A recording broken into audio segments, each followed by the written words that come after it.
J'ai trouvé le téléphone de ma femme déverrouillé sur la table de la cuisine. Les messages avec une certaine Yasmine m'ont glacé le sang. Ma femme me trompait avec une femme. En 5 secondes, mon monde s'est effondré. 5 ans de mariage. 5 années que je croyais normales. Et soudain, je découvre que ma femme est amoureuse d'une autre femme. Que faire? Divorcer? Partir? Mais ce qui s'est passé ensuite a dépassé toutes mes attentes. Cette histoire va vous montrer comment un homme ordinaire a transformé la trahison en quelque chose d'inattendu. Comment 3 personnes ont construit une famille qui défie toutes les conventions. Bienvenue sur la chaîne Histoire d'infidélité. Je suis ravi de vous retrouver aujourd'hui. Dans les commentaires, écrivez de quelle ville vous nous regardez et quel temps il fait chez vous en ce moment. Installez-vous confortablement, car cette histoire va vous surprendre du début à la fin. Préparez-vous à découvrir comment l'amour, la loyauté et le courage peuvent prendre de formes que personne n'aurait imaginées. Le téléphone de ma femme a vibré sur la table de la cuisine alors que je me servais du thé après mon service.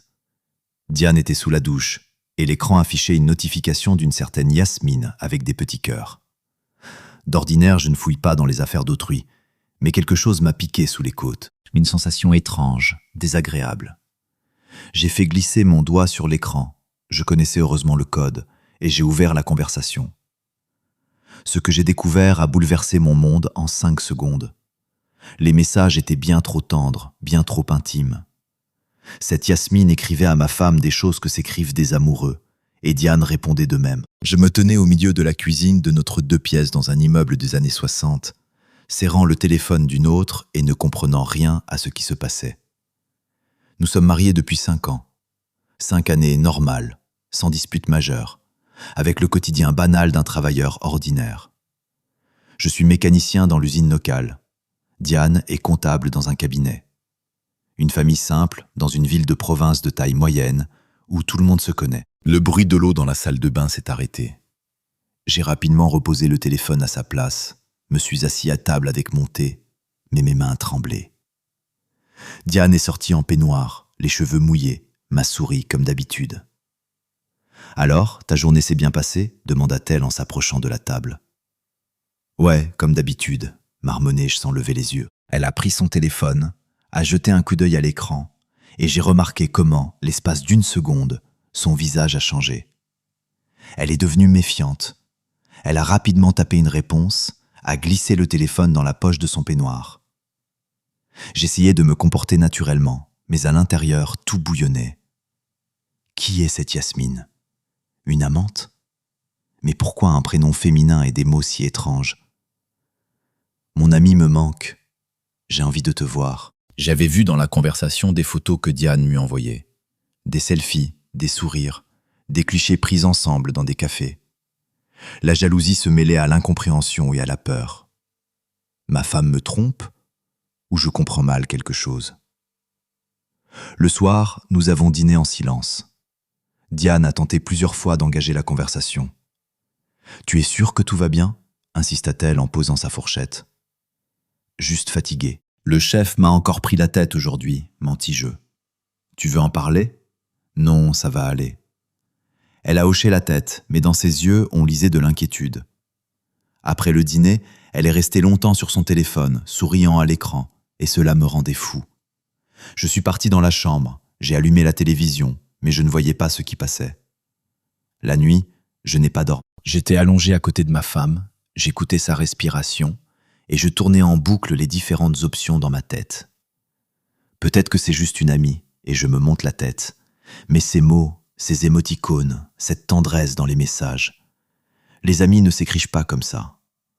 Ou alors je suis un idiot qui ne comprend rien à l'amitié féminine. Au matin, j'avais la tête qui explosait, mais une décision avait mûri. Il faut découvrir la vérité. Mais comment? Le lendemain à l'usine, je travaillais en pilote automatique. Les collègues plaisantaient, me demandaient si je n'étais pas malade, mais je les repoussais. À midi, j'ai téléphoné à Diane. « Qu'est-ce que tu fais ce soir ?» demandai-je en essayant de paraître détaché. « Oh, je vais chez une amie, c'est son anniversaire. »« Ah oui, qui ça ?»« Yasmine. Tu ne la connais pas? On s'est rencontrés au travail. Mon cœur a plongé. Donc cette Yasmine est réelle. Et ma femme va la voir. Le soir, Diane s'est préparée, a mis une belle robe, s'est maquillée. « Tu rentres à quelle heure ?» demandai-je depuis le canapé. « Tard, je pense, vers 1 heure du matin peut-être, ne m'attends pas. » Je l'ai accompagnée jusqu'à la porte, l'ai embrassée sur la joue. Elle m'a souri, mais ses yeux avaient quelque chose de coupable. La porte s'est refermée, et je suis resté seul dans l'appartement avec une lourde pierre sur la poitrine. Les heures suivantes, j'ai essayé de me distraire, mais mes pensées revenaient à la conversation. À un moment, je n'ai pas tenu. J'ai sorti mon téléphone et j'ai commencé à chercher des informations. J'ai cherché sur Internet ce que cela signifiait quand une femme correspond si tendrement avec une autre femme. Je suis tombé sur des forums où les gens discutaient de situations similaires. Et là, ça m'a frappé. Et si Diane ne me trompait pas avec un homme, mais avec une femme? Cette pensée m'a paru absurde. Ma femme est une personne normale, avec qui je vis depuis 5 ans, dort, fait des projets. Et soudain, elle. Je me suis souvenu de notre relation, de notre vie intime. Oui, ces 6 derniers mois, elle était devenue plus froide, prenait moins souvent l'initiative. Mais j'avais mis ça sur le compte de la fatigue, du travail. Maintenant, tout s'assemblait en un tableau terrifiant. Diane est rentrée vers minuit, heureuse, les joues rosies, les yeux brillants. J'étais assis dans la cuisine avec une bouteille de bière. Je la regardais et ne la reconnaissais pas. « Tu ne dors pas ?» s'étonna-t-elle en enlevant son manteau. Je haussai les épaules sans répondre. Elle est passée dans la salle de bain et je l'ai entendue fredonner quelque chose sous la douche. Ma femme est satisfaite, et moi je me déchire de jalousie et de douleur. Le matin au petit déjeuner, je me suis décidé à franchir un premier pas. « Alors, c'était bien hier soir ?» demandai-je en versant le café. « Oui, très sympa. On a mangé un gâteau délicieux. Il y avait plein de monde. »« Tu es amie avec cette Yasmine depuis longtemps ?» Diane a hésité une seconde. « 1 an environ. On s'est rencontrés lors d'une formation professionnelle. »« Ah, d'accord. Vous vous voyez souvent ?»« De temps en temps. Pourquoi tu me demandes ça ?»« Comme ça, par curiosité. » 1 an. C'est justement à ce moment-là que cette conversation avait commencé. J'ai compris que, comme ça, elle ne reconnaîtrait rien. Il fallait agir. Pendant la pause déjeuner au travail, je suis retourné sur Internet. J'ai cherché des conseils sur comment attraper une personne infidèle. C'est drôle, mais tous les articles parlaient d'amants masculins, pas de femmes. Je me sentais comme un idiot qui ne savait pas quoi faire. J'ai téléphoné à mon vieux copain François, lui ai proposé de nous voir après le travail. « François, j'ai besoin de te parler, c'est important. »« Qu'est-ce qui se passe ? T'as une voix bizarre. » »« Je te raconterai. On se retrouve au bar de la zone industrielle vers 18h ? » ?»« D'accord, j'y serai. » François et moi, nous sommes amis depuis l'armée. Il est le seul à qui j'aurais pu raconter une chose pareille. Nous nous sommes retrouvés dans un bar en périphérie, avons commandé de la vodka.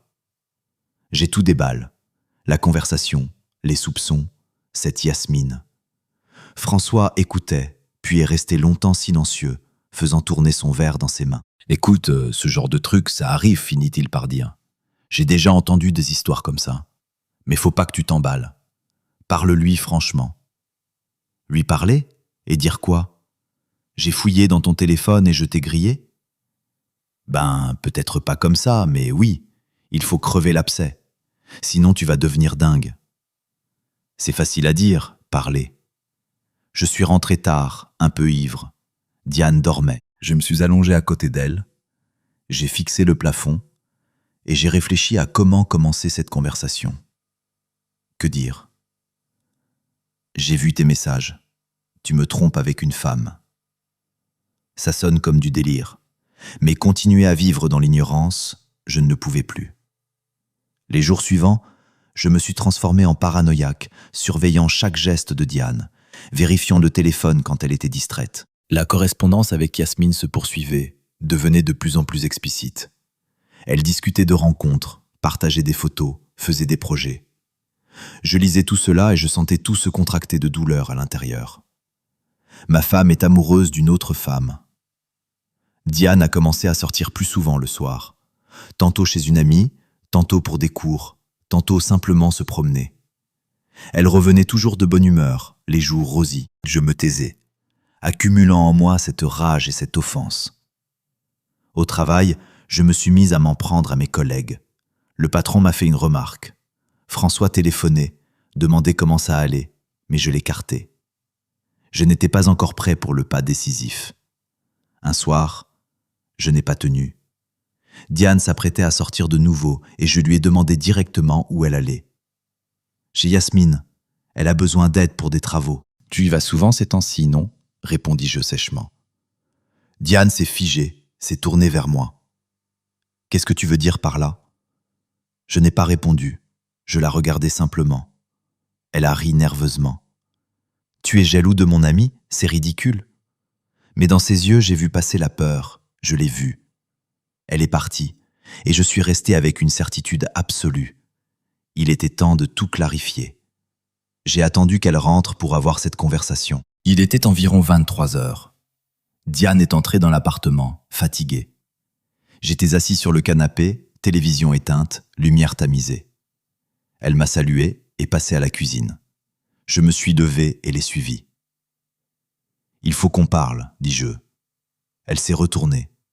Dans ses yeux, l'inquiétude.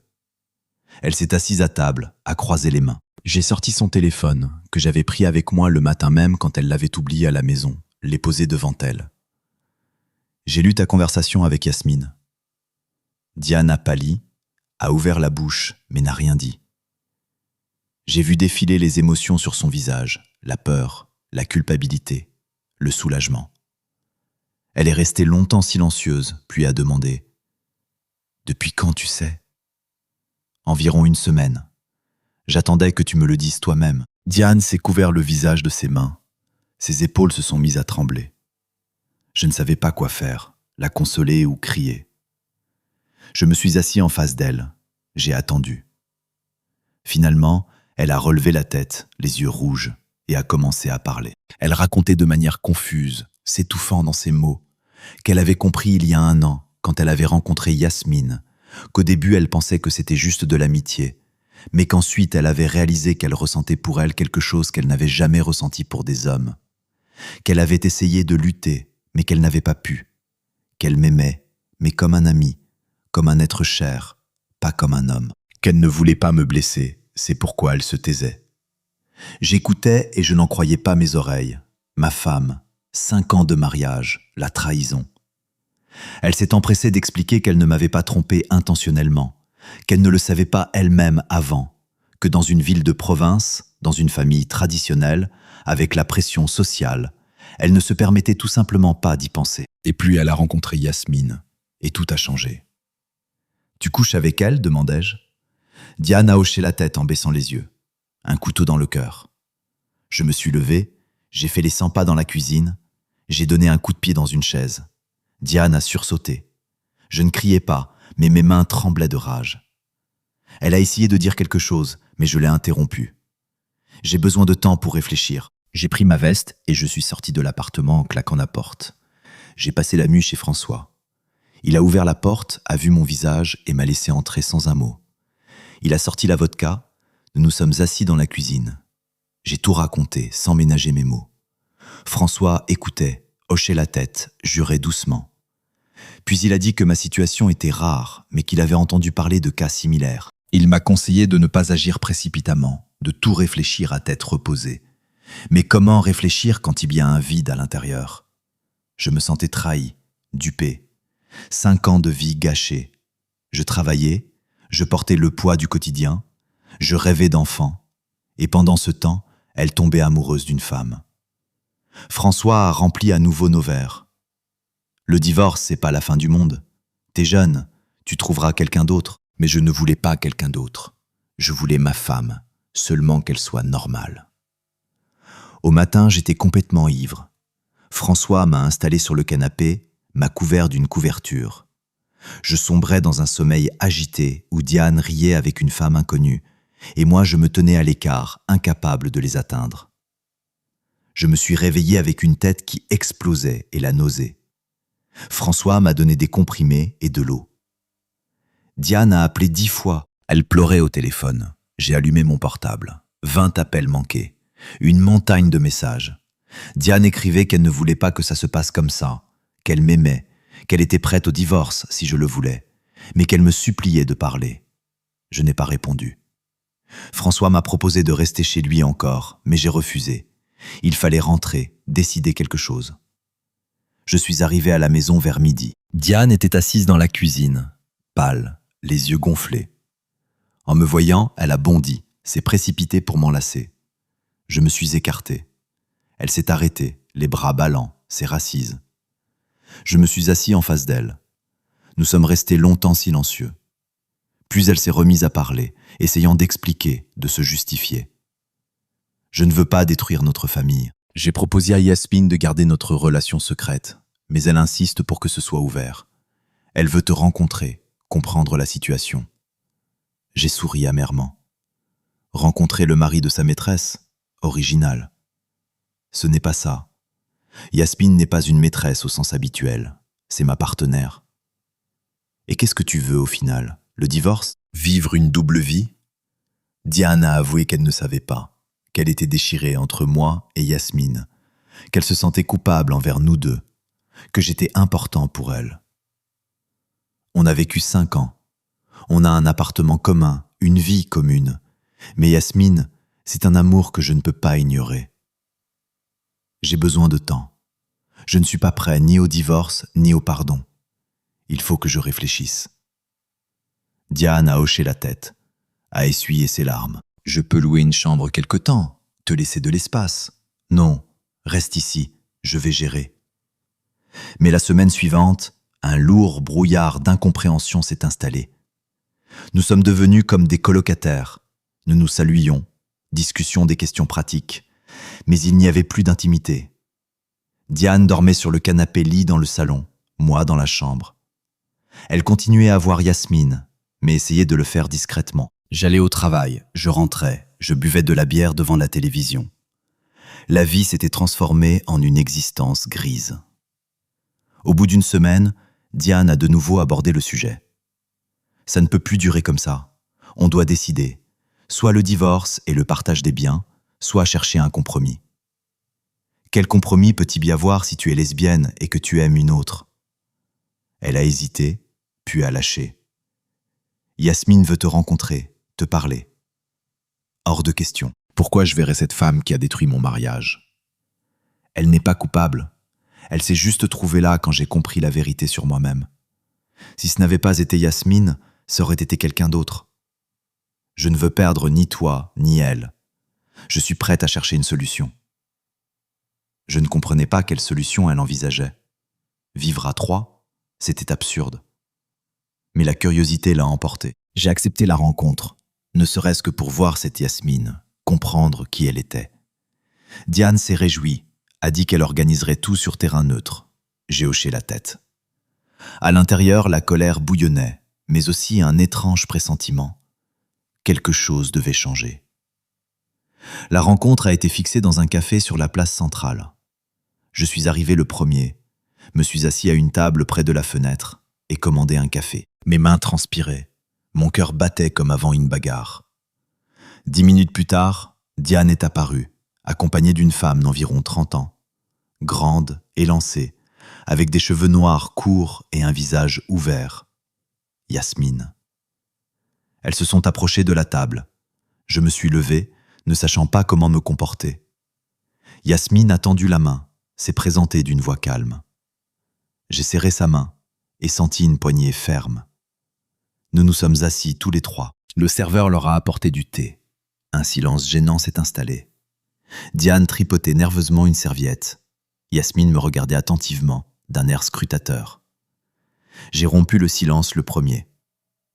Pourquoi cette rencontre? Je veux faire connaissance avec quelqu'un qui compte pour Diane, répondit Yasmine. Je comprends votre douleur et je n'ai pas l'intention de faire comme si de rien n'était. La situation est compliquée pour nous trois. Il faut trouver une solution. J'ai souri amèrement. La solution est simple, le divorce. Diane a sursauté. Yasmine a secoué la tête. Elle a commencé à expliquer sa position, qu'elle était institutrice en école primaire, qu'elle vivait seule, qu'elle avait toujours connu son orientation et ne l'avait jamais cachée, qu'elle avait rencontré Diane par hasard lors d'une formation continue et avait immédiatement ressenti un lien, qu'elle n'avait pas prévu de détruire un foyer, mais qu'elle ne pouvait pas renier ses sentiments, qu'elle aimait Diane et était prête à attendre qu'elle mette de l'ordre dans sa vie. J'écoutais sans savoir si je devais être en colère ou respecter son honnêteté. Yasmine parlait franchement, sans flagornerie, me regardait dans les yeux. Je vois que Diane est attachée à vous. 5 ans, ce n'est pas rien. Je n'exige pas une rupture immédiate, mais je ne peux pas rester éternellement dans l'ombre. Diane restait silencieuse, les yeux baissés sur la table. Je lui ai demandé directement « Qu'est-ce que tu ressens pour moi ?» Diane a levé la tête, les yeux humides. « Je t'aime comme la personne la plus proche, comme un ami, presque un frère. Je te suis reconnaissante pour ces années, pour le soutien, pour la stabilité. Mais je n'ai pas de sentiments romantiques, pas d'attirance. Avec Yasmine, je me sens bien comme jamais avec un homme. Je ne veux pas te perdre, mais je ne peux pas vivre sans elle non plus. » Le couteau s'est enfoncé plus profondément dans la plaie. Je me suis adossé à ma chaise, j'ai regardé le plafond. Yasmine a poursuivi la conversation. « Je comprends que pour vous c'est un choc. Vous avez le droit d'être en colère et blessé. Mais réfléchissez aux options possibles. Peut-être qu'on peut rester amis, se séparer en paix, partager les biens de façon humaine. Et vous êtes quoi, avocate spécialisée dans les divorces ?» Yasmine a souri. « Je veux juste minimiser la souffrance pour tout le monde. J'ai vu des cas où les gens se battent en justice pendant des années, se détestent, puis regrettent. Nous sommes des adultes, on peut s'arranger. » Diane approuvait chaque parole de Yasmine. J'ai fini mon café refroidi, me suis levé. J'ai besoin de temps pour réfléchir. Je ne suis prêt à aucune décision maintenant. Yasmine a hoché la tête, m'a souhaité bonne chance. Diane a essayé de me prendre la main, mais je me suis écarté. Je suis sorti du café dans l'air froid, j'ai respiré profondément. Ma tête tournait sous le flot d'informations et d'émotions. Le soir, j'ai appelé François, lui ai raconté la rencontre. Il est resté longtemps silencieux, puis a dit « Ta situation est rare, mec. Au moins ta femme est honnête maintenant, elle ne ment plus. Cette Yasmine a l'air raisonnable, pas hystérique. Pèse le pour et le contre du divorce. » J'ai compris qu'il fallait penser à l'aspect pratique. Le lendemain après le travail, je suis passé voir un avocat de connaissance, Samuel. On avait étudié ensemble au lycée technique, puis il était parti faire du droit. Je lui ai raconté la situation brièvement, lui ai demandé ce qui m'attendait en cas de divorce. Samuel s'est gratté la tête, a sorti le code civil, a commencé à expliquer. L'appartement a été acheté pendant le mariage, donc c'est une propriété commune. Ça se divise en 2 ou ça se vend. L'argent se partage. Des meubles, d'électroménager aussi. Pas d'enfants, donc c'est plus simple. Pas de pension alimentaire. Vous travaillez tous les 2. Le processus prendra 3 mois minimum, si pas de litige. Si vous commencez à vous disputer chaque cuillère, 6 mois ou plus. Les honoraires d'avocat coûtent cher. J'écoutais et je calculais. Notre appartement valait environ 300 000 €. Selon les normes locales, c'était correct. Partagé en 2, ça me faisait 150 000. Avec ça, je pouvais louer un studio ou acheter un petit appartement en périphérie. Mais quitter notre nid, tout recommencer à 35 ans, la perspective n'était pas réjouissante. Samuel a remarqué mon hésitation. Le divorce n'est pas la seule issue. Vous pouvez essayer de vivre séparément sans divorcer officiellement, ou même garder le mariage sur le papier s'il y a des raisons. Quelles raisons ? Des avantages fiscaux, des héritages, que sais-je. Mais c'est ta décision. Je suis rentré tard, Diane dormait déjà dans le salon. Je suis passé dans la chambre, me suis couché et fixé l'obscurité. Je pensais à l'argent, à l'appartement, à ce qui m'attendait. La solitude, de nouvelles relations, chercher une autre femme après ça. La confiance brisée, la foi dans la famille aussi. Peut-être plus simple de me résigner et de nous séparer tranquillement. Mais quelque chose en moi résistait. Je ne voulais pas abandonner Diane comme ça, reconnaître la défaite. La fierté me gênait. Et puis j'avais de la peine pour ces 5 ans qui semblaient maintenant être un mensonge. Je pensais à mes parents, à ce qu'ils diraient en l'apprenant, aux voisins, aux collègues, aux amis. Dans une petite ville, les nouvelles se répandent vite. Le matin au petit déjeuner, Diane a demandé « Tu as réfléchi au divorce ?» J'ai réfléchi. J'ai parlé à un avocat. Je comprends qu'il faudra partager l'appartement. Je suis prête à n'importe quelle option, du moment qu'il n'y a pas de scandale. Je peux racheter ta part si tu es d'accord. Mes parents aideront financièrement. Ou alors tu rachètes ma part. J'ai réfléchi. Les parents de Diane vivaient dans le quartier voisin. Le père était retraité, la mère travaillait comme infirmière. D'où sortirait-il 150 000 euros? Comment ils peuvent faire ça? Mon père va vendre la maison de campagne. Ma mère a des économies. Ils sont au courant de la situation. Je leur ai parlé de Yasmine. J'ai fixé ma femme, abasourdie. Tes parents savent que tu es... Diane a hoché la tête. Ma mère a pleuré au début. Mon père a crié. Mais ensuite ils ont accepté. L'essentiel pour eux, c'est que je sois heureuse. Ils ont proposé d'aider s'il fallait divorcer. J'ai ressenti une piqûre. Ses parents avaient accepté la situation, et les miens n'étaient même pas au courant. Et comment leur dire? Toute la journée au travail, j'ai pensé à ça. J'imaginais la réaction de mon père, militaire à la retraite, un homme de la vieille école. Il ne comprendrait pas, me traiterait de faible qui n'a pas su garder sa femme. Ma mère serait bouleversée, se lamenterait. Ma petite sœur serait probablement la seule à réagir calmement. Elle est étudiante. Les jeunes sont plus ouverts à ces choses maintenant. Le soir, Diane a de nouveau abordé le sujet. Yasmine t'invite chez elle. Elle veut te montrer son appartement pour que tu comprennes dans quelles conditions elle vit. Ce n'est pas une tentative de pression, juste un geste d'ouverture. J'ai été surpris par une telle audace, mais la curiosité l'a encore emporté. J'ai accepté de venir le week-end. Le samedi s'est avéré maussade. Diane et moi sommes allés chez Yasmine en voiture. Nous avons gardé le silence pendant tout le trajet. Elle habitait dans un quartier récent, dans un immeuble de 9 étages. Nous sommes montés au 5e. Yasmine a ouvert la porte avec un sourire et nous a invités à entrer. L'appartement était un studio, propre, douillet, des étagères remplies de livres, des plantes vertes sur le rebord de la fenêtre, des tableaux au mur. Yasmine a préparé du thé, sorti des biscuits. Nous nous sommes assis dans la cuisine, elle nous a montré des photos. Ses parents à la campagne, elle-même en randonnée avec des amis lors d'une fête. Elle racontait sa vie, son travail à l'école, combien elle aimait les enfants. J'écoutais, je l'observais. Elle et Diane. Elles échangeaient des regards, se souriaient. On voyait un attachement sincère. Puis Yasmine est passée aux choses sérieuses. Je comprends que vous êtes dans une situation difficile. Je veux vous proposer une option étrange, mais écoutez-moi jusqu'au bout. Je me suis raidi. J'ai hoché la tête. Elle a pris une profonde inspiration et a commencé à expliquer que si je ne voulais pas divorcer tout de suite, on pouvait essayer de vivre à 3 pendant un certain temps pour que tout le monde s'habitue à la situation, démêle ses sentiments, prenne une décision réfléchie. J'ai failli m'étouffer avec mon thé. Vivre à 3? Elle était sérieuse? Yasmine a rapidement ajouté qu'elle ne proposait rien de sordide, juste une cohabitation, comme des colocataires ou des amis. Votre appartement a 3 pièces?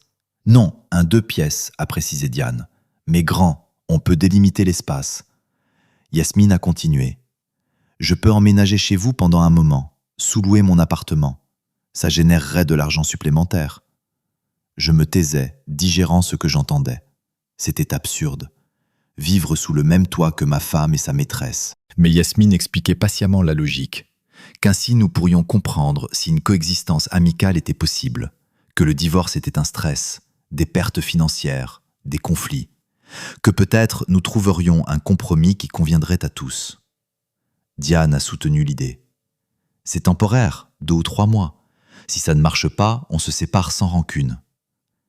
Et que diront les voisins, les proches? Yasmine a haussé les épaules. On peut dire que je loue une chambre, une locataire. De nos jours, c'est courant. Nous sommes des adultes, on n'est pas obligé de raconter notre vie privée à tout le monde, a ajouté Diane. Je me suis levé, j'ai fait les 100 pas dans la cuisine. Mes pensées s'embrouillaient. D'un côté, l'idée était folle, de l'autre, j'étais curieux de voir ce qui en sortirait. Et puis il y avait l'aspect pratique, le revenu supplémentaire de la location de l'appartement de Yasmine, les économies sur les charges, une personne de plus pour les tâches ménagères. Combien vous payez de loyer par mois? 1 200 €. J'ai calculé, c'était presque la moitié de mon salaire. Plus Diane gagnait 2 000, Yasmine, 2500. Ensemble, c'était une somme correcte. Si on vivait à 3, les dépenses se divisaient par 3. Avantageux économiquement, mais moralement. Yasmine a semblé lire dans mes pensées. Je comprends vos doutes. Je suis prête à respecter les limites, à ne pas m'imposer, à respecter votre espace. Il faut que je réfléchisse. Je ne peux pas prendre une telle décision sur un coup de tête. Yasmine a hoché la tête. Diane m'a pris la main. Nous sommes partis. Je suis resté silencieux pendant tout le trajet du retour. À la maison, j'ai directement pris une bière, allumé le match de foot, essayé de me distraire. Mais mes pensées tournaient autour de la proposition. Vivre à 3. Comment? Elles dormiraient ensemble et moi seul? Ou chacun dans sa chambre? Comment partager la salle de bain, la cuisine? Qui cuisine? Qui fait le ménage? Plein de questions et aucune réponse. Mais l'idée ne me lâchait pas. Et si ça marchait? Et si je trouvais un avantage personnel dans cette situation? Les jours suivants, j'ai analysé la proposition sous tous les angles. J'ai fait les comptes. Si Yasmine emménageait, on pourrait vraiment économiser plus d'argent. Je voulais depuis longtemps acheter de nouveaux outils pour le travail, mettre de l'argent de côté pour une voiture. Plus son appartement qui rapportait. Au minimum 1200 € par mois en plus dans la cagnotte commune. J'ai parlé à François, lui ai exposé l'idée. Il a d'abord ri, puis a vu que j'étais sérieux et s'est mis à réfléchir. Le plan est bizarre, mais pourquoi pas essayer? L'essentiel, c'est de définir clairement les règles pour qu'il n'y ait pas de rancœur après. Tu ne perds rien. Si dans un mois tu vois que ça ne marche pas, tu les vires toutes les deux. Mais l'idée de virer Diane de son propre appartement m'était désagréable. On l'avait acheté ensemble, on avait investi dans les travaux. Et puis l'habitude, 5 ans côte à côte. Le divorce, c'était une rupture, de la douleur, une nouvelle vie. Comme ça, au moins, c'était une tentative de préserver quelque chose du passé. Le mercredi soir, j'ai dit à Diane que j'acceptais d'essayer, mais avec des conditions. Premièrement, c'est temporaire, 3 mois maximum. Deuxièmement, on vit comme des colocataires, chacun sa vie privée. Troisièmement, on partage les finances en 3 parts égales. Quatrièmement, si je me sens mal à l'aise, Yasmine déménage sans faire d'histoire. Diane s'est réjouie, s'est jetée pour m'embrasser. Je me suis écarté. C'est une expérience, pas une réconciliation. Elle a appelé Yasmine qui a décroché immédiatement. Diane a mis le haut-parleur. Yasmine m'a remercié pour mon accord, a dit qu'elle était prête à emménager à tout moment, qu'elle avait déjà commencé à faire ses bagages. On s'est mis d'accord pour samedi. Tout le monde serait en congé, on aurait le temps d'organiser. J'ai prévenu qu'aux voisins on dirait qu'elle était locataire, qu'il ne fallait aucune allusion à la vraie situation. Yasmine a accepté. J'ai l'habitude d'être prudente. Dans une petite ville, la relation de 2 femmes suscite non seulement de la curiosité, mais aussi de l'agressivité. Mieux vaut ne pas trop s'afficher. Le samedi est arrivé rapidement. Yasmine est venue en taxi avec 2 grosses valises et un carton de livres. On l'a aidée à monter ses affaires. On a décidé qu'elle occuperait la chambre qui servait avant de chambre d'amis. Diane retournerait dans notre chambre avec moi. Bien que je lui ai clairement fait comprendre qu'on dormirait séparément, moi sur le canapé dans le salon. Yasmine s'est installée rapidement, a accroché ses tableaux, rangé ses livres sur l'étagère que j'avais libérée. Le soir venu, la chambre s'était transformée. Elle était devenue vivante. On s'est retrouvés dans la cuisine. Diane a préparé le dîner. On était assis tous les 3, on mangeait, et c'était étrange, gênant. Je ne savais pas de quoi parler. Yasmine a rompu le silence. « Parlez-moi de l'usine où vous travaillez. On fabrique des pièces pour équipement. Le travail n'est pas salissant, mais monotone. » Elle hochait la tête, posait des questions précises. Puis Diane a raconté son bureau, son nouveau patron casse-pied. Yasmine a partagé une histoire de l'école, sur des élèves qui avaient semé la pagaille en cours. On a même ri. Après le dîner, je suis parti dans le salon. J'ai allumé la télé. J'entendais comment elles faisaient la vaisselle ensemble dans la cuisine, parlaient doucement, riaient. La jalousie montait en moi, mais je l'ai réprimée. Il fallait s'habituer. C'était mon choix. La première semaine s'est passée relativement calmement. Le matin, je partais au travail le premier, je rentrais le dernier. Les soirs, on se retrouvait dans la cuisine. On dînait à 3. Yasmine s'est révélée être une bonne cuisinière. Elle préparait des plats délicieux. Diane l'aidait. Je me sentais comme un invité dans ma propre maison, mais j'essayais de ne rien laisser paraître. Les week-ends, on discutait des finances. J'ai proposé de tenir un cahier commun, d'y noter les dépenses pour les courses, les charges, les besoins quotidiens, puis de diviser par 3. Yasmine a accepté, a dit qu'elle verserait l'argent du loyer de son appartement dans la cagnotte commune. J'ai été surpris. Elle aurait pu le garder pour elle. Yasmine a expliqué qu'elle voulait être honnête, contribuer au quotidien commun. Après 2 semaines, j'ai remarqué que je commençais à m'habituer. Yasmine se levait tôt, préparait le petit déjeuner pour tout le monde. Diane préparait les déjeuners. Je réparais des choses dans la maison, changeais les ampoules, réparais les robinets. On fonctionnait comme une équipe bien rodée et c'était pratique. 2 femmes prenaient soin de moi. Je me sentais utile. Mais il y avait des moments gênants. Un jour, je suis sorti de la douche en ayant oublié ma serviette et je suis tombé sur Yasmine dans le couloir. On s'est tous les 2 sentis embarrassés. Elle s'est rapidement détournée, je me suis précipité dans la salle de bain. Ensuite, on a ri de ça dans la cuisine. On devrait faire un planning pour la salle de bain, a plaisanté Diane. Une nuit, je me suis réveillé à cause de bruits venant de la chambre. Les murs étaient minces, on entendait ce qui se passait. J'étais allongé sur le canapé, j'écoutais et je ne pouvais pas me rendormir. La jalousie m'étouffait. Je me suis levé, je suis sorti sur le balcon. J'ai fumé jusqu'au matin alors que j'avais arrêté il y a 1 an. Diane a remarqué les cernes sous mes yeux le matin. « Tout va bien ?»« Oui, ça va, » et je marmonnais. Mais plus tard, elle m'a coincé quand j'étais seul à la maison.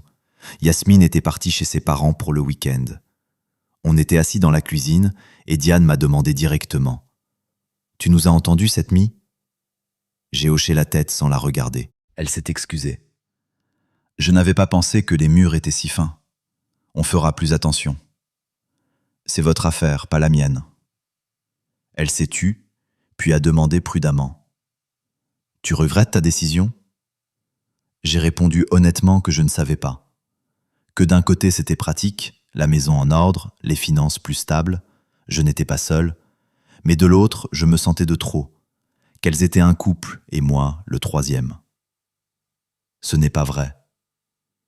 Tu fais partie de la famille, juste dans un format différent. J'ai souri amèrement. Une famille ? Quelle famille ? Elle a insisté, expliquant que les relations étaient diverses, que beaucoup de gens vivaient dans des formats non traditionnels et étaient heureux, que l'essentiel, c'était le respect mutuel et l'attention. J'écoutais, mais je n'y croyais pas complètement.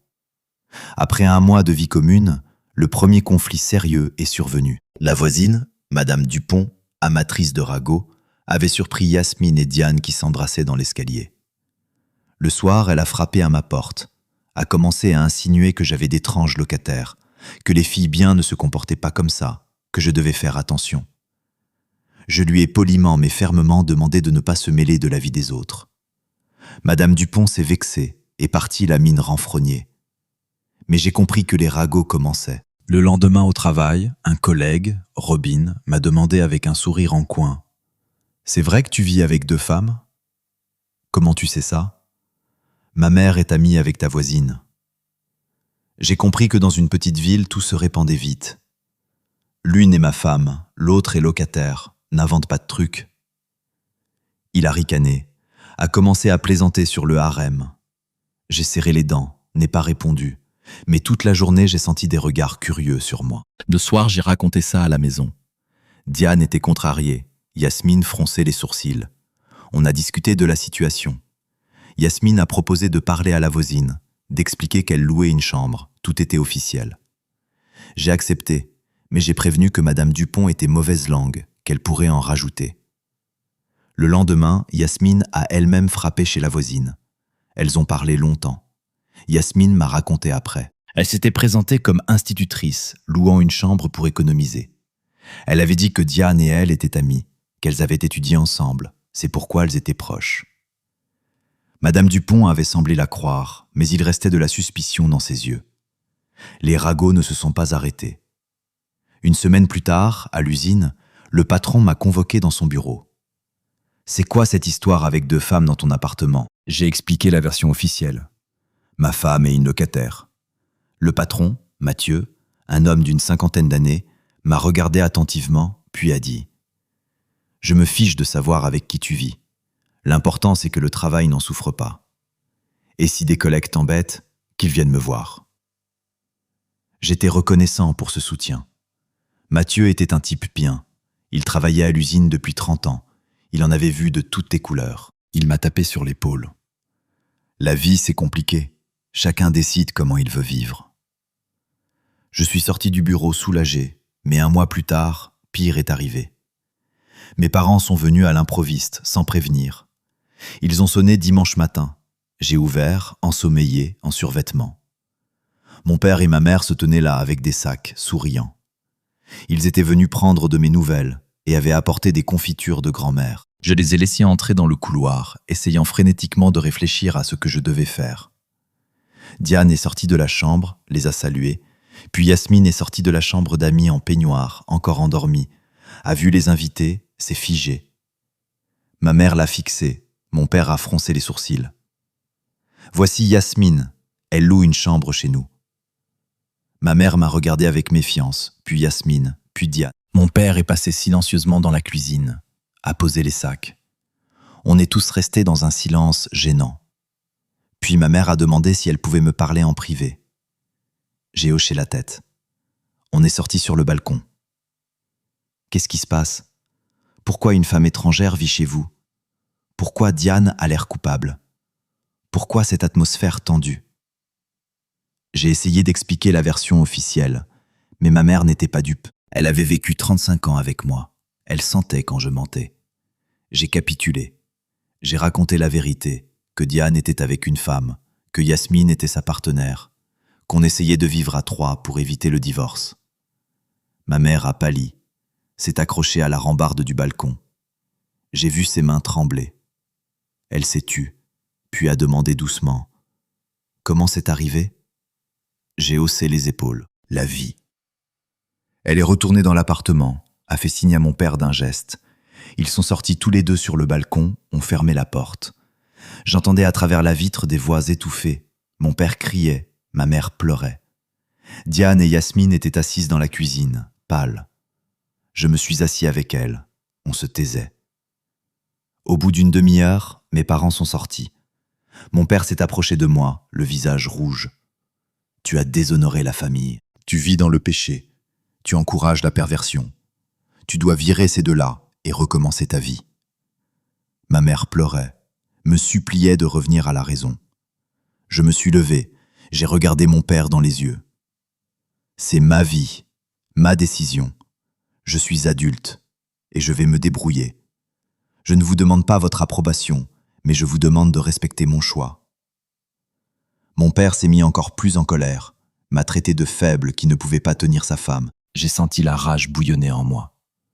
Partez, si vous ne pouvez pas accepter la situation. Mon père a attrapé les sacs, ma mère sanglotait. Je les ai mis dehors, j'ai claqué la porte, me suis adossé contre elle, respirant avec difficulté. Diane s'est approchée, a essayé de m'enlacer. Je me suis écarté. « C'est de ma faute », a dit doucement Yasmine. « Tout ça, c'est à cause de moi. » J'ai secoué la tête. On est tous coupables, ou personne n'est coupable. C'est juste la vie qui s'est passée comme ça. On a passé le reste de la journée en silence. Chacun digérait ce qui s'était passé. Le soir, j'ai appelé ma petite sœur. Je lui ai raconté. Elle a écouté, puis a dit qu'elle me soutenait, que c'était mon affaire. Au moins quelqu'un. Les semaines suivantes ont été difficiles. Mes parents n'appelaient pas.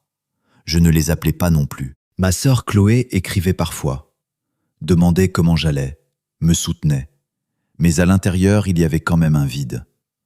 Je comprenais que j'avais choisi mon chemin, mais la rupture familiale pesait sur mon âme. En revanche, avec Diane et Yasmine, on est devenus plus proches, comme si le scandale avec mes parents nous avait soudés. On parlait plus souvent le soir.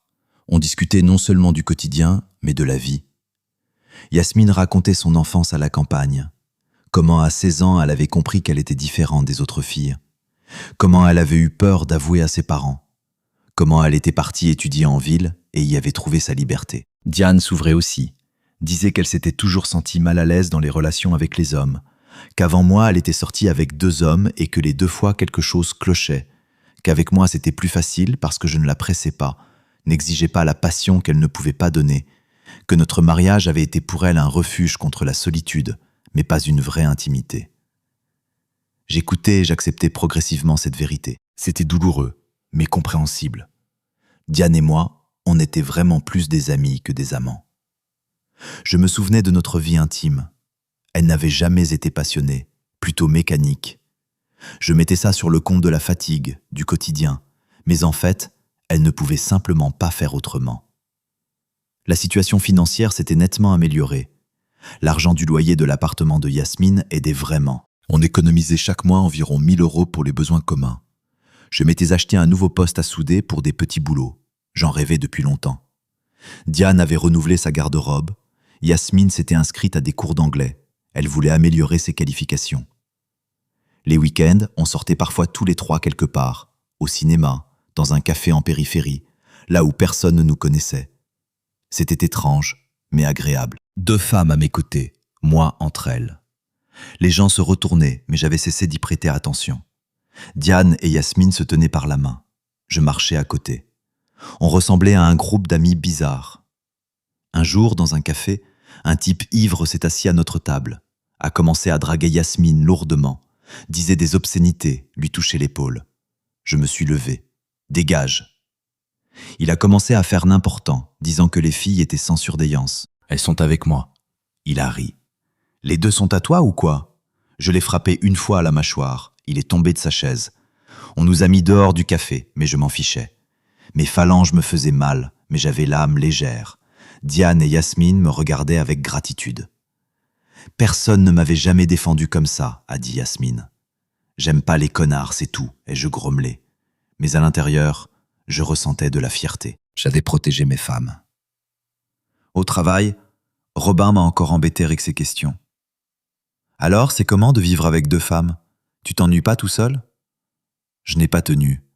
Je l'ai attrapé par le col, l'ai plaqué contre le mur. Ferme-la et arrête de me casser les pieds. Il a pâli, a hoché la tête et ne m'a plus embêté.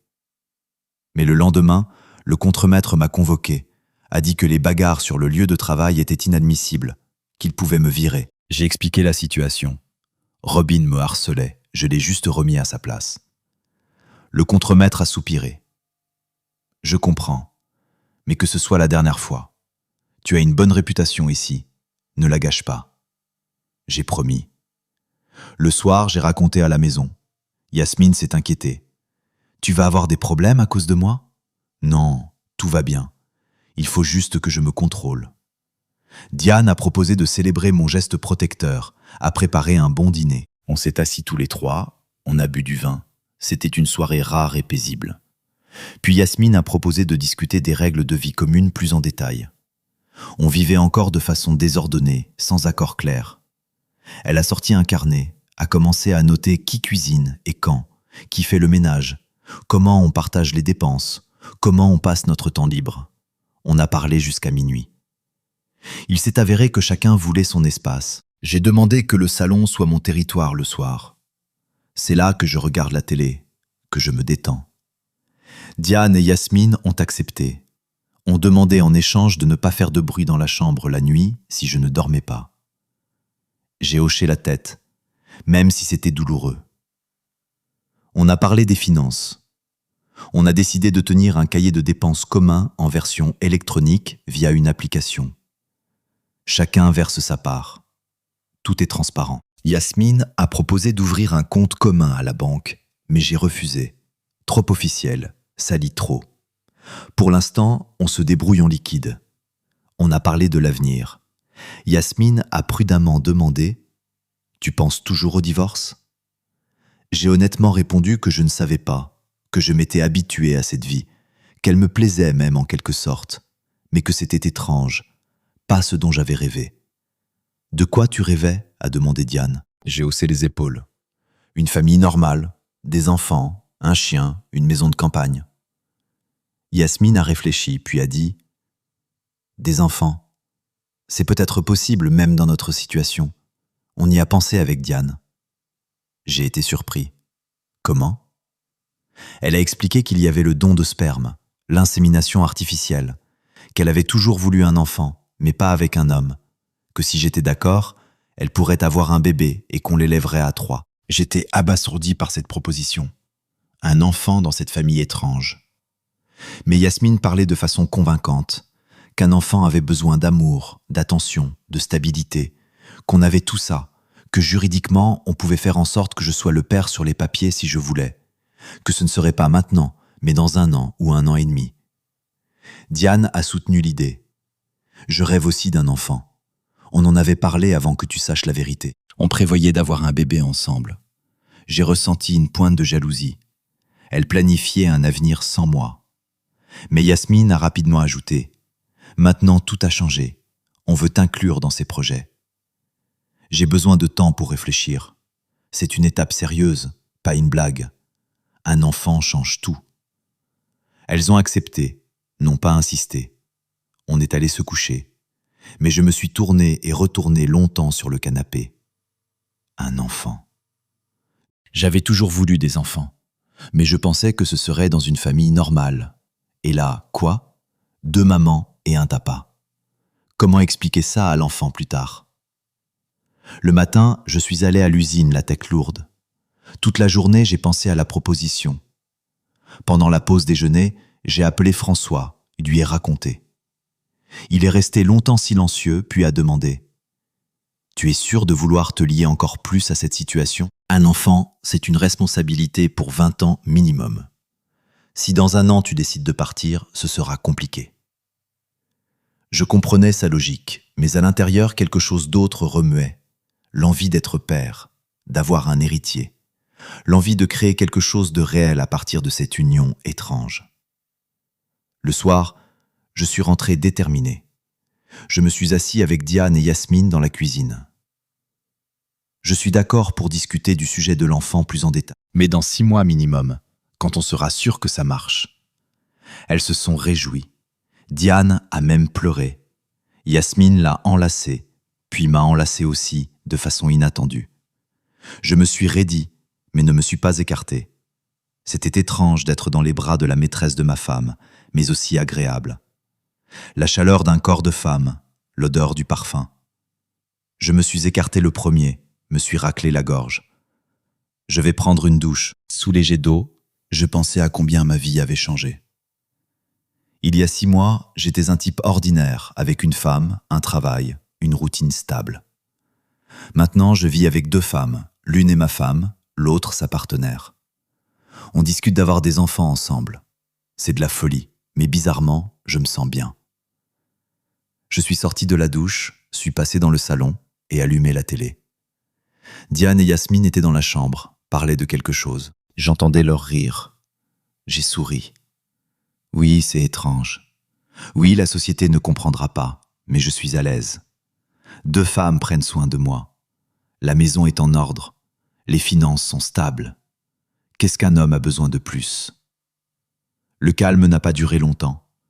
2 semaines plus tard, un incident s'est produit à l'usine. Je travaillais dans l'atelier, je soudais une pièce, quand un nouveau gars, Samuel, s'est approché. Il venait d'un autre département, jeune, environ 25 ans. Il a commencé la conversation de loin, disant qu'il avait entendu parler de ma situation domestique intéressante. Je me suis raidi, j'ai continué à travailler. Il ne lâchait pas, a commencé à demander directement. « C'est vrai que ta femme couche avec une femme et que tu supportes ça ? Dégage. » Il a ri. « T'es une lavette. Un vrai homme les aurait virées toutes les 2 depuis longtemps. » J'ai éteint la soudure, me suis tourné vers lui. Il continuait à débiter des conneries, disant que j'étais un pervers, que je vivais dans le péché, qu'il fallait taper des types comme moi. Je n'ai pas tenu. Je lui ai envoyé mon poing dans la figure. Il est tombé, s'est ouvert la lèvre, s'est relevé, s'est jeté sur moi pour se battre. On s'est empoignés, des collègues nous ont séparés. Le contremaître a accouru au bruit, a vu la scène. Samuel et moi avons été convoqués chez le patron. Mathieu a écouté les 2 versions. Samuel se plaignait que j'avais frappé le premier sans raison. J'ai expliqué qu'il s'immisçait dans ma vie privée et m'insultait. Mathieu a froncé les sourcils. « Pourquoi tu l'embêtais ?»« Je discutais, c'est tout, » a marmonné Samuel. À l'usine, ni les bagarres, ni les insultes ne sont tolérés. Samuel, tu as un blâme pour provocation. Toi, un avertissement pour violence. Si ça se reproduit, vous dégagez tous les deux. On est sorti du bureau. Samuel m'a jeté un regard mauvais, mais s'est tu. La nouvelle de la bagarre s'est répandue dans toute l'usine. Certains compatissaient, d'autres riaient. Robin s'est approché pendant la pause déjeuner. « Samuel t'a provoqué exprès. C'est le genre de type dont il vaut mieux se tenir à l'écart. » J'ai hoché la tête, mais la colère ne passait pas. Le soir, j'ai raconté à la maison. Diane était contrariée, a dit que j'avais des problèmes à cause d'elle. Yasmine a proposé d'aller voir Mathieu pour lui expliquer la situation personnellement, pour qu'il comprenne le contexte. J'ai refusé. Je ne veux pas étaler ma vie en public. Ça suffit que toute la ville bavarde. Le lendemain, Mathieu m'a convoqué lui-même. On s'est assis dans son bureau. Il a versé du thé, a dit qu'il avait entendu parler de ma situation par les collègues, qu'il comprenait que ce n'était pas simple, qu'il avait divorcé lui-même à l'époque, qu'il savait ce que c'était de vivre dans l'incertitude. J'ai été surpris par sa franchise. Il a continué, disant qu'il ne me jugeait pas, que chacun décidait comment vivre, que l'essentiel était d'être honnête avec soi-même, que si j'étais à l'aise comme ça, personne n'avait le droit de s'en mêler, qu'à l'usine il assurait la tranquillité, mais qu'il ne tolérerait plus de bagarres. Merci pour le soutien. Mathieu a hoché la tête, m'a tapé sur l'épaule. Je suis sorti du bureau le cœur léger. Au moins quelqu'un parmi les anciens comprenait. Le travail a continué. Samuel m'évitait. Mais une semaine plus tard, du nouveau est arrivé. La mère de Diane a téléphoné, pleurant au téléphone. Il s'est avéré que les proches avaient appris notre situation. La tante de Diane, la sœur de son père, avait fait un scandale, l'avait accusée de tous les péchés mortels. Diane est allée chez ses parents régler ça. Elle est revenue le soir, pâle, les yeux rouges, a raconté que la tante exigeait que les parents en influencent, la force à revenir à une vie normale, qu'elle menaçait de la déshériter, de renier sa nièce. Les parents de Diane avaient tenté de défendre leur fille, mais la tante ne cédait pas. Yasmine a enlacé Diane, lui a caressé la tête. J'étais assis à côté, ne sachant pas quoi dire. Diane sanglotait. « C'est de ma faute, j'ai détruit ta famille, gâché les relations avec les proches, créé des problèmes à Yasmine. Pour la première fois, je lui ai pris la main amicalement. Ce n'est pas ta faute. Tu es juste honnête avec toi-même. C'est le monde qui est cruel. La société n'est pas prête à accepter ceux qui sont différents. Il faudra être fort. Si nécessaire, j'irai parler à ta tante. Je lui expliquerai, a ajouté Yasmine. Diane a secoué la tête. C'est inutile. Ma tante est conservatrice, religieuse. Impossible de la convaincre. On a passé la soirée à 3 à calmer Diane. J'ai même mis une comédie pour la distraire. On a ri des blagues stupides, bu du thé avec un gâteau que Yasmine avait acheté en rentrant du travail. Dans la nuit, Diane s'est calmée, nous a remerciés tous les deux. Pour la première fois, j'ai senti qu'on était vraiment une équipe. Mais le calme a été de courte durée à nouveau. 3 jours plus tard, la directrice de l'école a appelé Yasmine, l'a convoquée pour une conversation. Le soir, Yasmine est rentrée contrariée, a raconté que quelqu'un avait écrit une lettre anonyme à l'administration, disant que l'institutrice Yasmine vivait dans des conditions indécentes, entretenait une relation avec une femme mariée. C'était immoral. La directrice, Madame Bernard, une femme stricte mais juste, avait écouté Yasmine. Elle lui avait demandé directement si c'était vrai. Yasmine n'avait pas menti, avait reconnu. La directrice avait soupiré. La vie privée d'un enseignant le regarde. Mais si les parents d'élèves l'apprennent, il y aura un scandale. Il faut être prudente. Yasmine avait promis de ne pas afficher sa vie, mais la directrice l'avait prévenue que si les lettres anonymes continuaient, il faudrait traiter ça officiellement, que ça pourrait aller jusqu'à une commission, des inspections, qu'il valait mieux ne pas en arriver là. Yasmine était rentrée effrayée. Elle aimait son travail. Les enfants étaient attachés à elle. Elle ne voulait pas perdre sa place. On s'est assis tous les 3 pour discuter. J'ai proposé de découvrir qui écrivait ces lettres. Yasmine a dit qu'elle soupçonnait une mère d'élève dont le fils était dans sa classe. Cette femme vivait dans notre quartier, avait pu nous voir ensemble. Je vais lui parler directement. Et si ça empire, s'est inquiétée Diane. On ne peut pas rester assis à attendre qu'on nous écrase sous les ragots, il faut agir. Yasmine a donné l'adresse de cette femme. Elle s'appelait Léna. J'ai décidé d'aller la voir le lendemain après le travail. Léna habitait dans l'immeuble voisin. J'ai sonné. Une femme d'environ 40 ans a ouvert, blonde teinte, l'air mécontent. Je me suis présenté comme le mari de Diane et dit que je voulais parler. Elle s'est méfiée, mais m'a laissé entrer dans le couloir. « C'est vous qui avez écrit la lettre anonyme sur Yasmine ?» Léna a d'abord nié, mais j'ai insisté. « Si ça continue, je porte plainte pour diffamation. J'ai un avocat qui m'aidera. » Léna a pâli, a reconnu. « Oui, j'ai écrit. Des gens comme ça ne devraient pas travailler avec des enfants. » J'ai expliqué calmement que la vie privée d'un enseignant ne concernait pas ses qualités professionnelles, que Yasmine était un excellent pédagogue, que les enfants l'adoraient, que si elle continuait à écrire des lettres anonymes, je porterais plainte, que j'avais des preuves de harcèlement, que je documentais tout. Léna a eu peur, a commencé à se justifier disant qu'elle défendait la moralité, les enfants. La moralité, ce n'est pas harceler quelqu'un. Si Yasmine vous déplaît, transférez votre enfant dans une autre classe. Mais vous n'avez pas le droit de vous immiscer dans la vie des autres. Léna s'est tue, a hoché la tête. Je suis parti en claquant la porte. Le soir, j'ai raconté à la maison. Yasmine m'a enlacé, m'a remercié. Diane me regardait avec gratitude. Je me suis senti comme un héros. J'avais protégé mes femmes des attaques. C'était la bonne chose à faire. Mais le lendemain, Léna est venue voir Yasmine à l'école. Je l'ai appris le soir. Léna avait apporté des excuses écrites, avait demandé pardon, avait dit qu'elle ne voulait pas ça, qu'elle ne comprenait pas.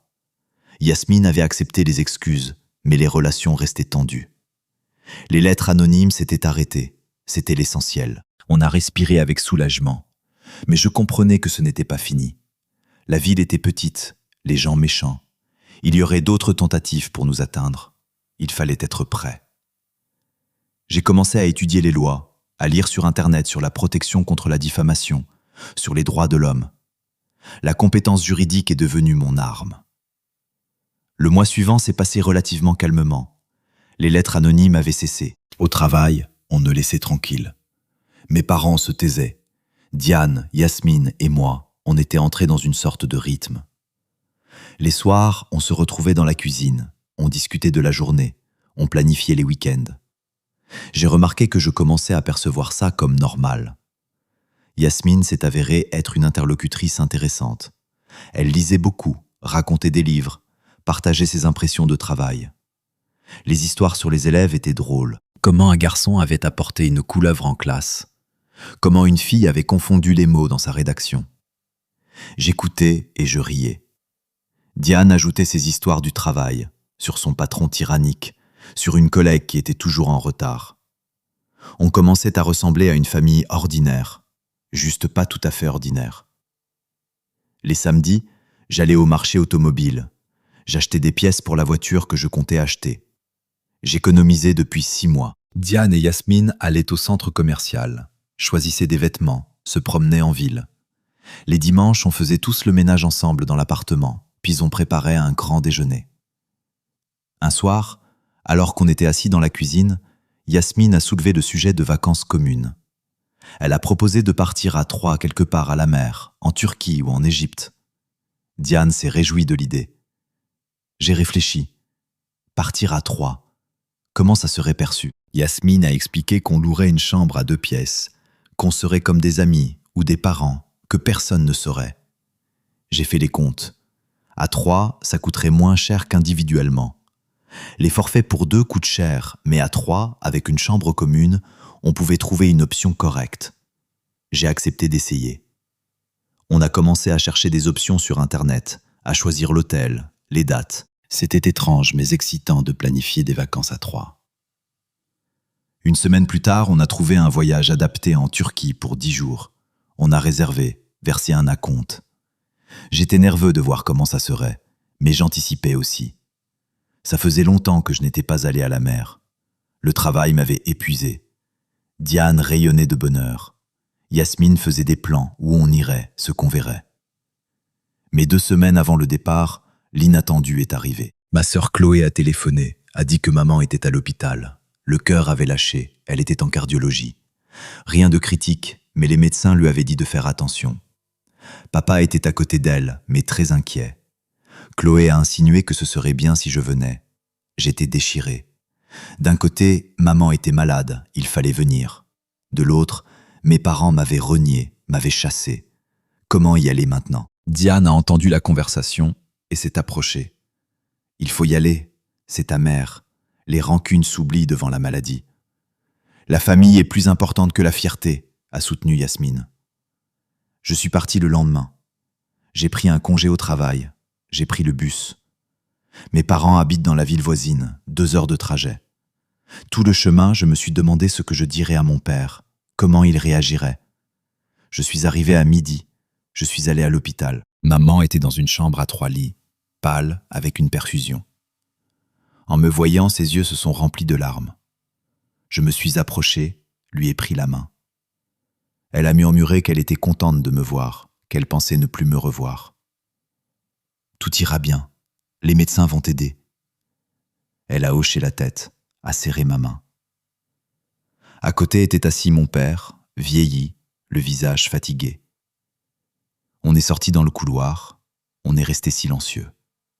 Puis il a parlé. J'ai eu tort à l'époque, je n'aurais pas dû réagir comme ça, te chasser. J'y ai pensé tous ces mois.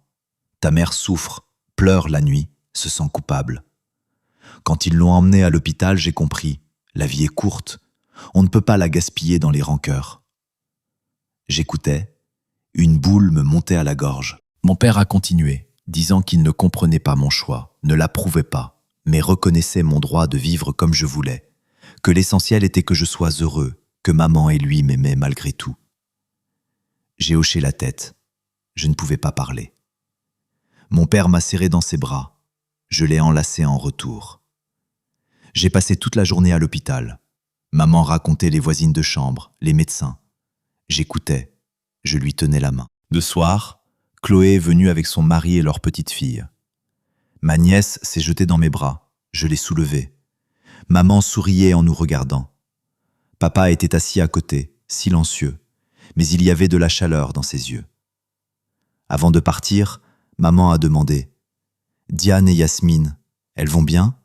Tout va bien ?» J'ai été surpris de la question. Chloé m'a raconté petit à petit. J'y ai réfléchi. J'ai essayé de comprendre. Si tu es heureux avec elle, alors c'est la bonne façon. Je l'ai remerciée pour sa compréhension, l'ai embrassée sur le front. Je suis rentré tard le soir. Diane et Yasmine attendaient, avaient mis la table. J'ai raconté la réconciliation avec mes parents. Diane a pleuré de joie. Yasmine souriait. On a bu du vin pour la famille, pour la compréhension, pour que tout s'arrange. Je ressentais un soulagement. Un poids était tombé de mes épaules. 3 jours plus tard, maman est sortie de l'hôpital, a téléphoné, m'a remercié pour la visite, a dit que me voir l'avait aidée, qu'elle allait maintenant faire attention et écouter les médecins. J'ai promis de venir plus souvent. Les relations commençaient à se rétablir lentement mais sûrement.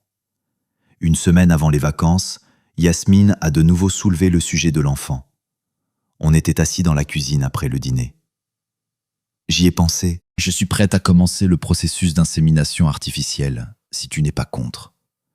J'ai trouvé une clinique, étudié les prix, les procédures. C'est réalisable et sans danger. Diane a soutenu. On le veut toutes les deux. Un enfant rendrait notre famille complète.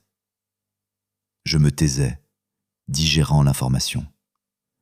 Yasmine a sorti des documents imprimés de la clinique, a montré le coût de la procédure, environ 7 000 €. Le donneur de sperme était sélectionné selon des paramètres, taille, couleur des yeux, éducation. Pourquoi un donneur si je suis là? Yasmine s'est troublée, Diane aussi. On ne voulait pas te surcharger. On pensait que ce serait plus facile pour toi si l'enfant n'était pas le tien biologiquement. J'ai réfléchi. D'un côté, c'était logique, de l'autre, vexant. Comme si je n'étais pas digne d'être père. Si vous voulez un enfant, je peux être le donneur. Je suis prêt à assumer la responsabilité. Si on a décidé de vivre ensemble, de construire quelque chose, alors que l'enfant soit vraiment commun. Yasmine et Diane ont échangé un regard. Puis Yasmine a demandé « Tu es sûr ?» « Oui, j'en suis sûr. Si on va jusqu'au bout, il faut le faire honnêtement. » Diane a pleuré, m'a enlacé. Yasmine s'est approchée aussi, m'a enlacé. On était là tous les trois dans la cuisine, enlacés. C'était un moment étrange, mais important. J'ai compris qu'on était vraiment une famille. Pas traditionnelle, pas comme les autres, mais la nôtre. On a discuté des détails. Yasmine a dit qu'il fallait d'abord passer des examens, s'assurer que tout allait bien au niveau de la santé, puis la procédure. Ça pouvait ne pas marcher du premier coup. Il fallait se préparer au processus. J'ai accepté. Diane a proposé de fêter la décision. Elle a sorti du champagne. On a bu au futur enfant. Mais la joie a été de courte durée. Le lendemain, le père de Diane a téléphoné, a dit que la tante avait porté plainte au tribunal. Elle exigeait de faire reconnaître Diane comme inapte en raison de troubles mentaux, prétendant qu'une personne normale ne deviendrait pas lesbienne, que c'était une maladie. Elle voulait faire nommer un tuteur, s'emparer de la part de Diane dans le patrimoine familial. Diane était sous le choc. Moi aussi. Comment pouvait-on tomber si bas ? La tante avait toujours été avare, mais aller jusque-là. Diane sanglotait, disait qu'elle avait peur du tribunal, de la honte qu'on la déclare malade. Yasmine la calmait, mais elle était elle-même pâle. J'ai pris la situation en main. J'ai appelé Samuel, mon avocat de connaissance, lui ai expliqué la situation. Il a écouté, a dit que c'était de la diffamation et un abus de droit, qu'il fallait rassembler des preuves de la capacité de Diane, des certificats d'un psychiatre, des attestations du travail, des témoignages, qu'il aiderait, mais qu'il fallait le payer. On a convenu d'un rendez-vous. Le lendemain, on est venus tous les trois au bureau de Samuel. Il a interrogé en détail sur les circonstances, a noté les témoignages, a dit que l'affaire était complexe mais gagnante, que l'orientation sexuelle n'était pas une maladie, que c'était reconnu par l'OMS, que la tentative de faire reconnaître quelqu'un comme inapte sur cette base était illégale. Samuel a élaboré un plan de défense. Il fallait obtenir un certificat d'un psychiatre attestant que Diane était saine d'esprit, rassembler des attestations du travail, des voisins, montrant qu'elle était normale, préparer des témoins, moi, Yasmine, les parents de Diane, prouver que la tante agissait par cupidité, voulait s'approprier les biens. On a commencé à agir. Diane a pris rendez-vous chez un psychiatre, a passé des examens. Le médecin a donné un certificat. Saine, lucide, aucun trouble. Au travail, elle a obtenu une attestation du patron. Employé responsable, appliqué, pas de conflit. J'ai demandé à Mathieu de m'écrire une attestation. Il a accepté. Yasmine a rassemblé des témoignages de collègues de l'école. La directrice a donné un avis. Enseignante compétente, les enfants l'aiment, les parents sont satisfaits. Samuel mettait tout ça au dossier. Il disait que le juge verrait qu'elle était normale, qu'elle travaillait, vivait une vie ordinaire, qu'il n'y avait aucun motif de la déclarer inapte. Mais le processus était douloureux. Diane était nerveuse, dormait mal, avait maigri. Yasmine la soutenait comme elle pouvait, mais elle aussi était inquiète.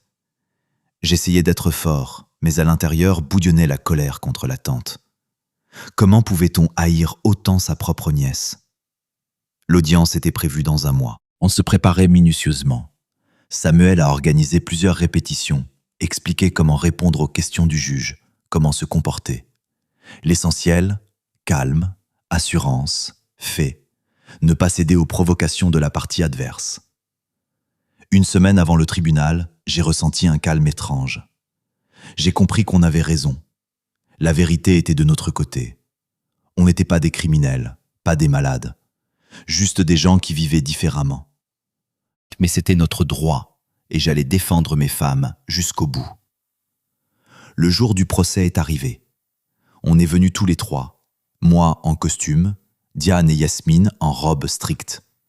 Samuel nous a accueillis à l'entrée, nous a briefés encore une fois.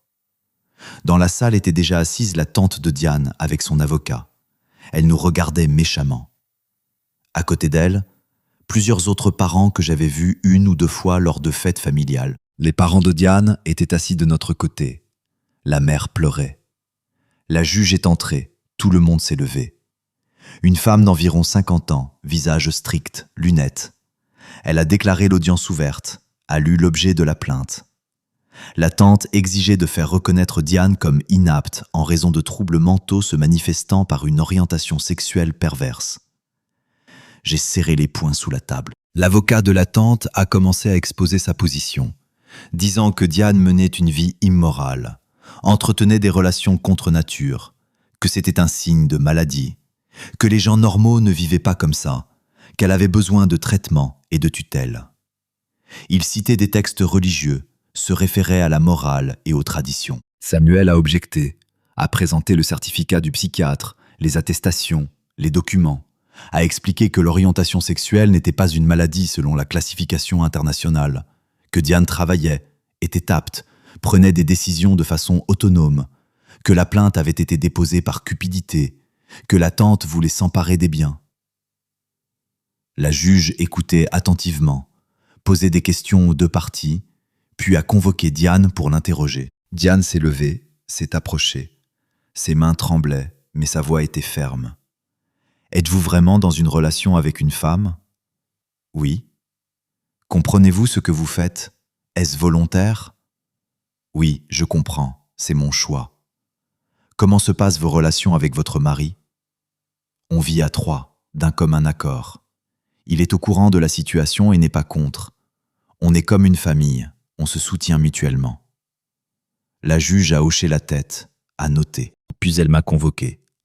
Je me suis levé, me suis approché.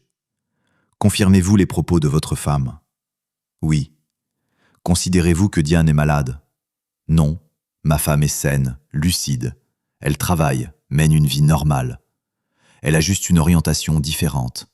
Et on a trouvé un compromis. Parlez-moi de Yasmine. Yasmine loue une chambre chez nous. On vit en paix, pas de conflit. C'est quelqu'un de bien, une enseignante. Elle aide aux tâches ménagères. Quelle est votre relation avec Yasmine ? Amicale, de colocataire. L'avocat de la tante a tenté de pinailler. Vous ne trouvez pas étrange de vivre dans une telle situation ? C'est mon choix, ma vie. Je suis adulte, je décide comment vivre. Personne ne souffre, tout le monde est content. L'avocat a ricané mais n'a pas insisté. Les parents de Diane ont été appelés. Le père a témoigné que sa fille avait toujours été normale, intelligente, responsable. La mère a confirmé, disant qu'il n'avait jamais remarqué de trouble, qu'elle avait toujours été un enfant sain, qu'il ne comprenait pas son choix mais le respectait parce qu'il voyait qu'elle était heureuse. Yasmine a été appelée. Elle a calmement raconté son histoire, son travail, comment elle avait rencontré Diane. Elle a souligné qu'elle n'avait pas détruit une famille intentionnellement, que les sentiments étaient nés mutuellement, que par respect pour moi, on avait convenu de vivre en paix. La juge écoutait attentivement, puis les plaidoiries ont commencé. L'avocat de la tante criait sur le péché, la débauche, que ces gens étaient dangereux pour la société. Samuel répliquait avec des faits, des lois, des conclusions médicales. La juge a arrêté les cris, a ordonné le respect de l'ordre. L'audience a duré 4 heures. À la fin, la juge s'est retirée en chambre du conseil. On attendait dans le couloir. Diane fumait, alors qu'elle avait arrêté il y a 1 an. Yasmine lui tenait la main. Je faisais les 100 pas, ne tenais pas en place. Samuel nous assurait que c'était gagné, que la juge était censée, qu'elle avait vu l'essentiel. On nous a rappelé. La juge a lu la décision. Demande rejetée. Aucun motif de déclarer l'inapte. Diane est mentalement saine, apte, a le droit de gérer sa vie et ses biens. Les frais de justice sont à la charge de la demanderesse. J'ai expiré. Diane a sangloté de soulagement. Yasmine l'a enlacée. La tante a bondi, a commencé à crier que c'était injuste, que la juge était corrompue. La juge lui a sèchement ordonné de se taire, l'a menacé d'une amende pour outrage. La tante a attrapé son sac et sorti de la salle en courant. Son avocat a haussé les épaules, l'a suivi. On est sorti dans la rue. Samuel nous a félicités pour la victoire, nous a serré la main. Les parents de Diane embrassaient leur fille, pleuraient. Le père s'est approché de moi. « Merci pour ton soutien, Tu es un vrai homme, tu n'as pas abandonné ta femme dans l'épreuve. » J'ai hoché la tête, ému. On est rentrés tous les trois. On s'est tus pendant tout le trajet, digérant ce qu'on avait vécu. À la maison, j'ai ouvert une bouteille de cognac, en ai versé à tout le monde. On a bu à la victoire, à la justice, à la fin du cauchemar. Diane me remerciait encore et encore, Yasmine aussi. C'est normal, on est une famille, on se serre les coudes. Le soir, quand les émotions se sont calmées, Yasmine a raconté que sa mère voulait nous rencontrer, qu'elle avait appris pour le procès, s'inquiétait, voulait faire connaissance avec Diane et moi. « Tes parents savent pour nous ?» Je leur ai raconté il y a longtemps. Mon père n'a pas accepté, a refusé de me parler. Mais ma mère a essayé de comprendre, même si c'était difficile pour elle. On a convenu d'une rencontre le week-end. La mère de Yasmine vivait dans un village à 100 km de la ville. On y est allés tous les trois dans ma vieille Peugeot que j'avais enfin achetée un mois plus tôt. Le trajet a duré 2 heures. On roulait en silence, chacun pensait à ses affaires. La mère de Yasmine, Madame Laurent, nous a accueillis avec méfiance. Une femme d'environ 60 ans, ronde, en foulard, avec un visage bon et fatigué. Elle nous a invités dans la maison, a mis la table. On s'est assis, on se taisait, mal à l'aise. Puis Madame Laurent a parlé. Tout ça n'est pas simple pour moi. J'ai élevé Yasmine dans la foi catholique. Je lui ai enseigné les valeurs traditionnelles. Quand elle m'a avoué son orientation, ça a été un choc. Son père ne lui a pas pardonné, l'a chassé. Mais moi, sa mère, j'ai essayé de comprendre. J'ai lu des livres, parlé à un prêtre, réfléchi. Elle m'a regardé. Je vous respecte d'avoir soutenu votre femme, de ne pas l'avoir abandonnée. C'est l'acte d'un vrai homme. Elle a regardé Diane. Je vois que ma fille est heureuse pour la première fois depuis des années. Si elle s'aime, qui suis-je pour juger? Diane a pleuré, l'a remercié pour son acceptation. Yasmine a enlacé sa mère. J'avais une boule dans la gorge. Madame Laurent nous a nourris copieusement, nous a posé des questions sur notre vie, nos projets. On lui a parlé de l'enfant qu'on prévoyait. Elle a applaudi. Un petit-fils ou une petite-fille? Je vais aider autant que je peux. On est parti le soir, repus et content. Une famille de plus nous acceptait. Je sentais que le monde n'était pas si mauvais. Il y avait des gens prêts à comprendre, accepter, soutenir. Il suffisait de ne pas avoir peur d'être soi-même. Une semaine plus tard, Yasmine a annoncé une heureuse nouvelle. Elle était enceinte. On avait fait la procédure il y a 2 semaines avec mon matériel génétique et le test montrait 2 barres. On a fêté toute la nuit. J'allais être père, un vrai père. C'était irréel et merveilleux à la fois.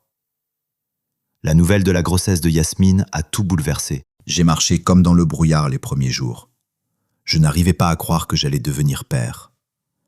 Diane rayonnait de bonheur, papillonnait autour de Yasmine, veillait aux moindres détails. Yasmine elle-même était calme, confiante, disait que tout irait bien. On est allés ensemble chez le médecin pour la première consultation. La gynécologue, une femme d'environ 40 ans, a examiné Yasmine, confirmé la grossesse de 4 semaines. Tous les indicateurs étaient normaux. Elle a prescrit des vitamines, donné des recommandations. Qui est le père? Yasmine m'a montré. Le médecin a hoché la tête sans rien demander de plus. On a commencé à aménager la chambre d'enfant. La chambre d'amis où vivait Yasmine, on a décidé de la transformer. Yasmine a emménagé définitivement dans la chambre de Diane et je suis resté sur le canapé dans le salon. On a acheté un berceau, une table à langer, on a commencé les travaux, peint les murs en jaune tendre, collé du papier peint avec des oursons. Je travaillais à l'usine avec un enthousiasme redoublé, prenais des petits boulots le soir, soudais des structures métalliques pour des connaissances, économisais de l'argent. Un bébé a besoin de beaucoup. Poussettes, vêtements, accessoires, plus l'accouchement, les médecins, les analyses. Diane et Yasmine économisaient aussi. On avait une tirelire commune. Au travail, les collègues me félicitaient. Robin me tapait sur l'épaule, disait que j'étais un champion, que j'allais bientôt être papa. Mathieu m'a convoqué dans son bureau, m'a serré la main, a dit qu'il était content pour moi, m'a donné une petite prime pour les couches. J'étais reconnaissant. Mais 1 mois plus tard, quelque chose de terrible est arrivé. L'école a appelé Yasmine, a dit que les parents d'un élève avaient écrit une plainte à l'inspection académique, disant que l'enseignante était enceinte hors mariage, vivait dans des conditions immorales, que c'était un mauvais exemple pour les enfants. Ils exigeaient son licenciement. Yasmine est rentrée, pâle, a raconté. J'ai senti le sang battre à mes tempes. Encore quelqu'un qui s'immisçait dans notre vie. Diane pleurait, disait que c'était à cause d'elle que Yasmine souffrait. Yasmine calmait, mais elle était elle-même effrayée. J'ai appelé Samuel, lui ai expliqué la situation. Un licenciement pour de tels motifs est illégal. La grossesse n'est pas un motif de licenciement, c'est protégé par le Code du travail. S'ils essaient de la virer, on ira au tribunal. Il faut se préparer à une inspection, rassembler des preuves du professionnalisme de Yasmine. Le lendemain, une commission de l'inspection académique est venue à l'école. Ils ont vérifié les documents, parlé avec la directrice, les collègues, les parents d'élèves. Yasmine a donné un cours. La commission était assise au fond, observait. Elle a assuré. Le cours était excellent. Les enfants répondaient activement. Le soir, la directrice a appelé Yasmine. La commission n'a trouvé aucune infraction. Vous êtes une enseignante compétente. Aucune réclamation sur votre travail. La plainte des parents est infondée, basée sur des préjugés personnels. On ne vous licenciera pas, mais on recommande d'être prudente dans votre vie privée. On a respiré avec soulagement, mais un goût amer restait. Pourquoi devait-on se cacher, se justifier? On n'était pas des criminels, on vivait juste à notre façon. J'étais en colère contre la société, l'hypocrisie, la bêtise des gens. Diane a proposé de déménager dans une autre ville où personne ne nous connaissait, mais Yasmine a refusé. Fuir n'est pas la solution, il faut tenir bon. La grossesse de Yasmine se passait bien. Le ventre grandissait. On se réjouissait à chaque échographie. On a appris que ce serait une fille. On a choisi le nom.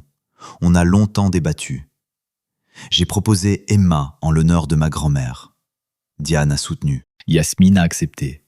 Emma, un prénom français, simple. Les parents de Yasmine sont venus nous voir. Madame Laurent a apporté des vêtements pour bébé qu'elle avait tricotés elle-même. Chaussons, bonnets, gilets. On a bu du thé, parlé de l'avenir. Qui sera le père sur le certificat de naissance? Moi.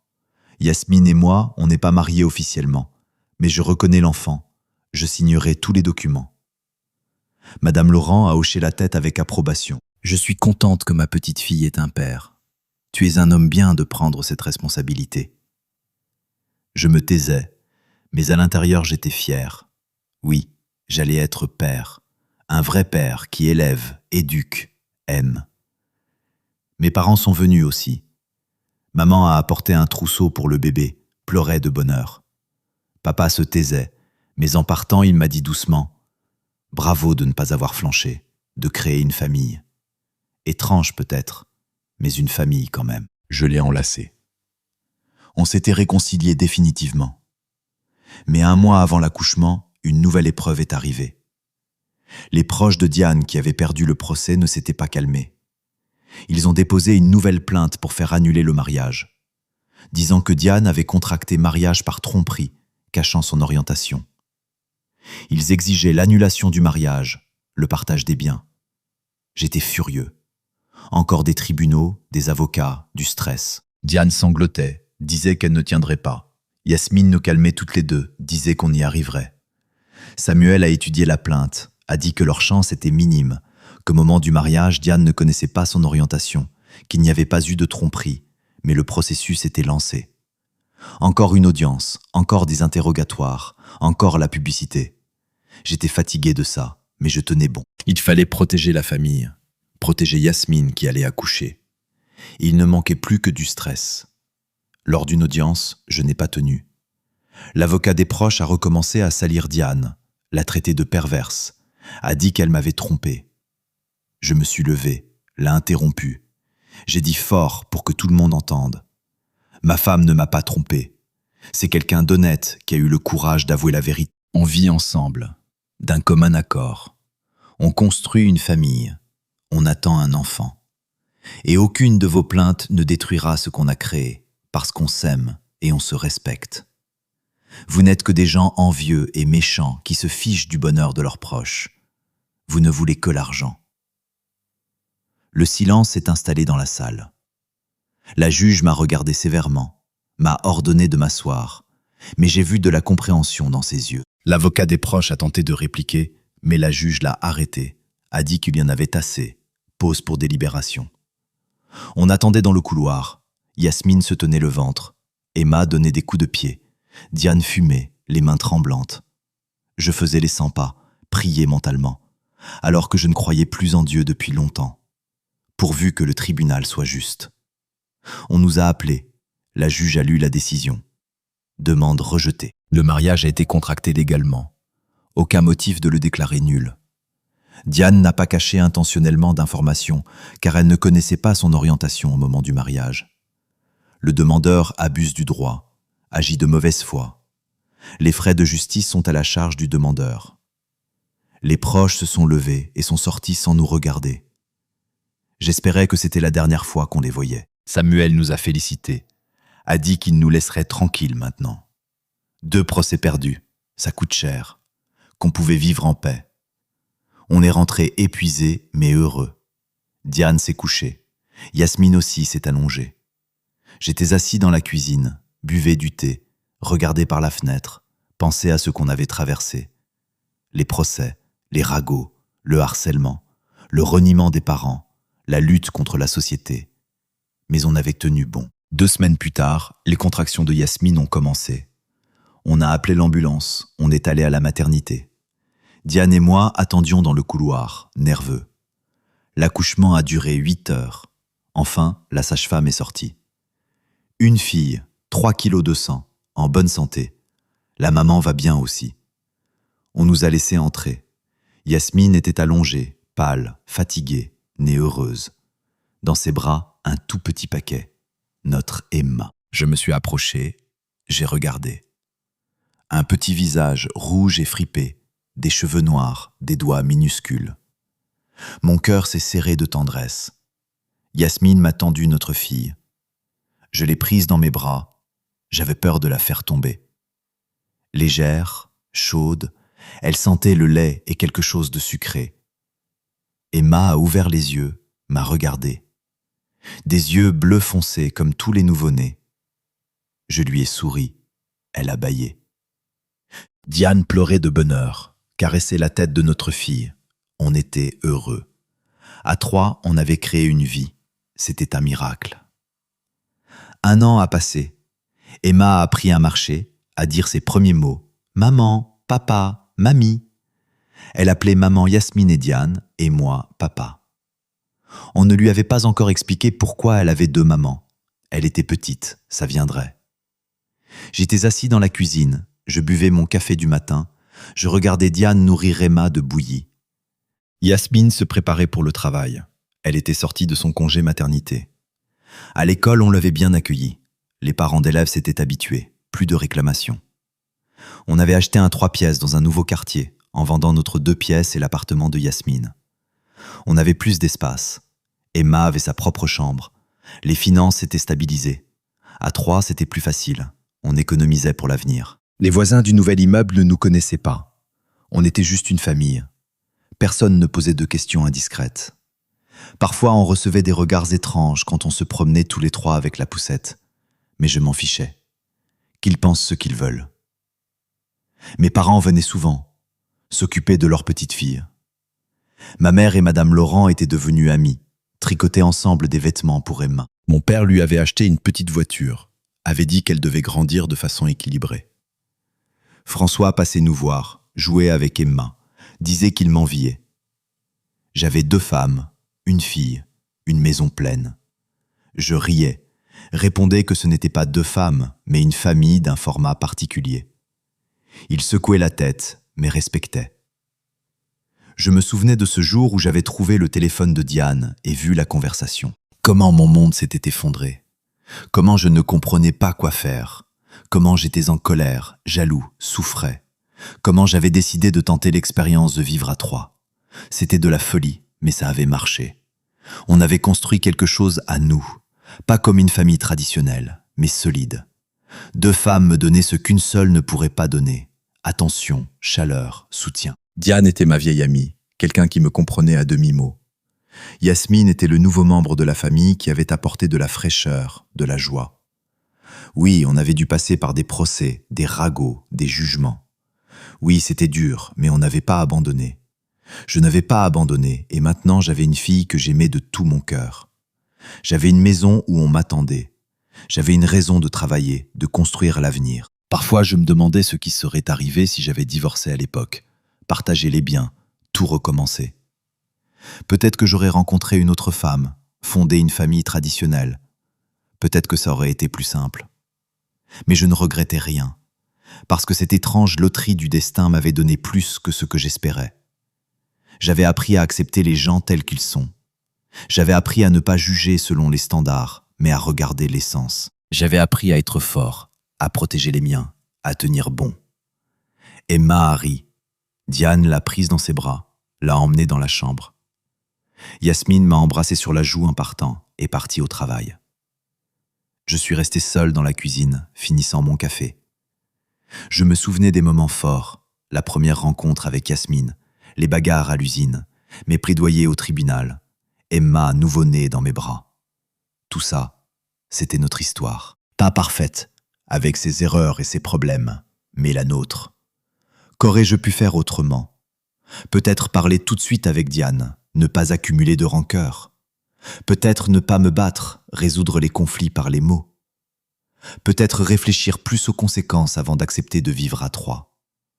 Mais honnêtement, je referai ce chemin parce qu'il m'a mené là où je suis maintenant. Au bonheur, étrange peut-être, à une famille, inhabituelle certes, à une vie qui vaut la peine d'être vécue.